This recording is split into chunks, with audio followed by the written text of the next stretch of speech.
Je me disais qu'on trouverait une recette de citronnade sur Internet, mais ma mère avait caché le cordon d'alimentation de l'ordinateur. Comme j'étais un peu gênée de demander à mon père, Robert et moi on a improvisé.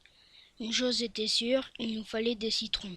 On est donc parti à vélo à l'épicerie et on a acheté tout le stock. Une fois rentrés, on ne savait pas combien de citrons mettre dans le pichet.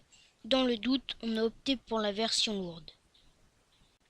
J'étais à peu près certain qu'à part l'eau, le seul autre ingrédient était le sucre, mais on ne savait pas quelle quantité mettre, alors on a fait au pif. Il a assuré que d'abord les citrons verts qu'on avait achetés ne convenaient pas. Puis il a expliqué qu'il fallait couper les citrons en deux et les presser pour ajouter le jus à l'eau. Ça aurait été sympa de nous prévenir avant. Mais Robert ne voulait pas couper les citrons de peur que ça ne lui pique les yeux. Je lui ai répondu qu'il confondait avec les oignons. Il n'a pas voulu en démordre, alors j'ai compris que j'allais devoir trouver quelque chose que je voulais qu'il m'aide. J'ai fouillé dans le garage jusqu'à ce que je dégote un masque de plongée pour lui protéger les yeux. Une fois Robert calmé, on a commencé à couper les citrons, ce qui s'est révélé beaucoup plus dur que prévu.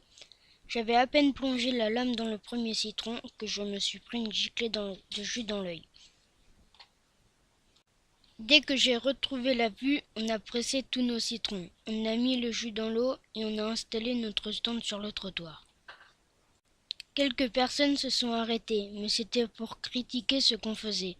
Une dame nous a dit qu'il fallait remuer la citronnade pour bien mélanger le sucre. Mais même après qu'on l'a fait, elle n'en a pas acheté.